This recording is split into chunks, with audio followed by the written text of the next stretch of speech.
Welcome back. Today we're looking at excerpts from The Science and Systems of Christmas Chaos. It's a really sharp premise, grounding holiday chaos in actual systems, from travel math to Christmas Eve psychology. This is strong work, really ambitious. The writer's doing something difficult, reframing our subjective experiences into these objective, measurable systems. The core idea is definitely there, but we've identified a few high-level spots that could really maximize the impact of the whole series. Absolutely. It's about taking it from a collection of strong pieces to a truly unified concept. So let's jump right in there. The individual segments are sharp, informative, and engaging. But the overall series structure needs a clearer unifying concept to maximize audience anticipation and demonstrate coherence across disparate topics. That's the challenge, isn't it? Because right now, you've got this brilliant spotlight on, say, the math of air traffic. And then a completely different one on the neurochemistry of melatonin release. Exactly. And they feel like two excellent, but separate deep dives. The listener's brain just files them in different cabinets. So the weakness here is that the title implies this central idea, who controls the chaos, but the episodes themselves, they don't have that connective tissue. Yeah, there's no recurring mechanism or theme that bridges the airport queuing system to the brain's biological system. And for a series, that's a problem. It weakens the bingeability. A listener might think, wow, that was a cool episode on plane math, but they won't automatically see how it connects to the next episode about why they feel sad on Christmas Eve. We need to give them a tool, a specific intellectual tool they can carry with them from one episode to the next. Okay, so the suggestion is to introduce and, importantly, name an overarching concept early on, something that can be a constant signpost, a kind of grand unifying theory of holiday systems. Naming is absolutely key. It has to be sticky. For example, if the core idea is about limits and stress, maybe you define something like the holiday capacity ceiling. I like that.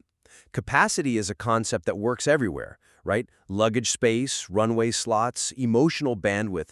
It's immediately understandable. Right. So the script could then explain that this ceiling is breached physically, airports running at 98% utilization, and also psychologically. Oh yeah, the brain's capacity to just handle the sheer volume of expectation. And then you make it a constant refrain. Every time you switch topics, you say, okay, we saw the capacity ceiling get breached in the travel system. And now look, here's the psychological breach. You're constantly drawing that parallel. It's a direct cross-reference. I wonder, though, is capacity ceiling a bit too static? It just implies a hard stop. That's a good point. It's about limits. What if the writer wants to explore the interaction between these systems? How pressure in one place actually creates pressure somewhere else. So more of a dynamic model. That's a great refinement. If the focus is on the flow of chaos, then yeah, a dynamic metaphor is better. So what would that be? Maybe something like the holiday system feedback loop. That's interesting. It's more sophisticated, less about a hard limit and more about a cycle. Exactly. And you could illustrate it. You show how physical stress, a flight delay, doesn't just end at the airport. It becomes a direct input into the psychological stress of the person when they finally arrive. And that stress then influences their buying decisions or how they interact with family. Which feeds back into the loop. It shows the travel problem isn't just math, it's an input for the emotional system.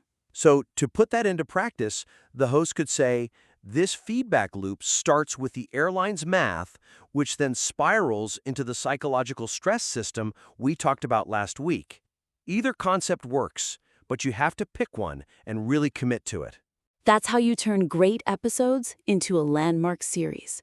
It gives the listener that filing system they need. Speaking of math, let's dig into that travel segment. It has this fantastic line that holiday travel is about system survival, not failure.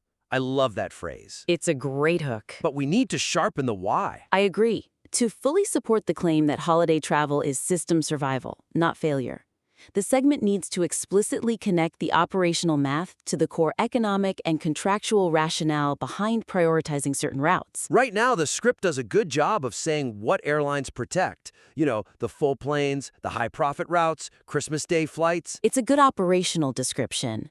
But the weakness is that it tells us what they do, but it kind of assumes we understand the huge financial consequences. It just says profit. which is a bit vague. The analysis is correct, but it lacks that specific justification that makes these decisions feel, well, unavoidable. The stakes need to feel higher. We need to show this isn't just about making money. It's about preventing a total catastrophic meltdown of the system. Yeah. The airline isn't in save a buck mode. It's in prevent financial collapse mode because of all the downstream contractual breaches that just compound and compound. The choice isn't Flight A versus Flight B. It's manageable debt versus a bankruptcy-level cascade of failures. So the suggestion is to introduce a specific economic concept to make these choices feel less like a business decision and more like a strategic mathematical necessity. So how do you do that? I think you need to give the cost a name, a systematic, non-emotional name. What about something like introducing the idea of marginal cancellation cost? Ooh, that's good. It sounds technical, systematic. It fits the tone perfectly. So how would the writer use that? Well, it lets you get into the specifics. You can explain that canceling a small, half-empty feeder flight has a low marginal cancellation cost. The airline's debt is contained, they have to rebook and compensate a few people. The contractual obligation is localized. Exactly. Whereas canceling that huge transcontinental flight, the one that's hundreds of other connections, That marginal cancellation cost goes through the roof. exponentially. Right. It's not just compensation for that one plane. It's triggering mass rebookings on other airlines. It's hotel vouchers. It's food. It's this massive logistical debt that ripples through the entire network for days. So it's not one cost, it's 100 compounding costs. And that's why they make the choice they do. They're just following the mathematical path of least financial resistance. It elevates the argument from simple profit-seeking to system survival. And that really lands the writer's final point, that it's not personal. It's just a cold cost mitigation algorithm. It's an unavoidable mathematical imperative. It makes the chaos feel logical, which is the whole point. And that same level of rigor needs a carryover into the Christmas Eve psychology segment, which I have to say is beautifully written. Oh, it's superb. The way it grounds that feeling of quieter, heavier air in actual biology. The science is fantastic. The melatonin deepening memories, the warm light reducing stress, it's sophisticated science writing. It really is. But here's the challenge. While the Christmas Eve segment brilliantly grounds the emotional experience in biological systems, the critical element of the external system, social pressure and expectation, needs further development to match the depth of the physiological analysis. That's a great point. It gets close. It says, Christmas Eve carries expectation. But that feels like a very soft landing after such a hard scientific flight. The weakness is that expectation is treated like an observation, not an analyzed system. The biology feels quantified and robust, but the social part is just this abstract force. And if the whole point of the series is that everything is a system, then expectation needs to be treated like one too, an external learned system that interacts with the biology. Exactly. If the mind is built to make it so, we need to see the blueprints. We need to analyze the mechanism doing the building. Biology, to create a model of how the external culture interacts with the internal body. We need an algorithm for the expectation. So how do you define the rules of that system? You give it a systematic name, just like before. You could introduce a concept like ritual synchronicity. Okay, ritual synchronicity. That sounds very academic. Is there a risk of losing the conversational flow? You've gone from cozy science to high theory pretty fast. That's a fair point. It's a writing challenge, for sure. But the purpose of naming it is to signal that this isn't just a vague feeling. It's a predictable, organized cultural program. You just have to define it conversationally right away. So let's talk about how that helps. What does that named mechanism let you explain? It explains the amplification. The script could lay out how the collective, synchronized belief that tonight is special acts as this powerful, learned social feedback loop. Ah, so the social system isn't just happening alongside the biology. It's actively boosting it. It's cranking up the volume on the natural effects of the melatonin and the warm light, pushing those emotions higher and deeper than they would be otherwise. The external social system is like a calibrated amplifier for the internal biological one. The two systems are working together. Yes. And that same system explains the complexity, the melancholy the script talks about, the even sadness. Right. The social system of required joy creates this immense pressure. And if your internal biological experience doesn't live up to that amplified social expectation, The result is magnified. Whether it's joy or reflection or sadness, it's more intense because the pressure valve has been released or because it feels like a personal failure against the collective rule.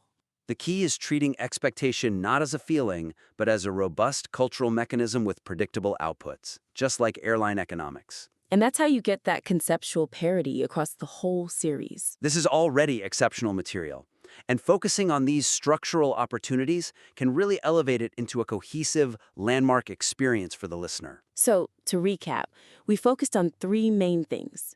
First, design and really commit to a single, named, overarching concept, like the holiday capacity ceiling or the system feedback loop, to tie the math and the biology together. Second, in the travel segment, really strengthen that analysis by connecting the operational limits to the economic priorities.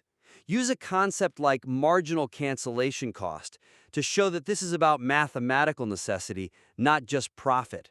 And finally, for the emotional script, really dig into social pressure as a system. Frame it with an idea like ritual synchronicity to show precisely how our culture interacts with our biology to make the holidays feel the way they do.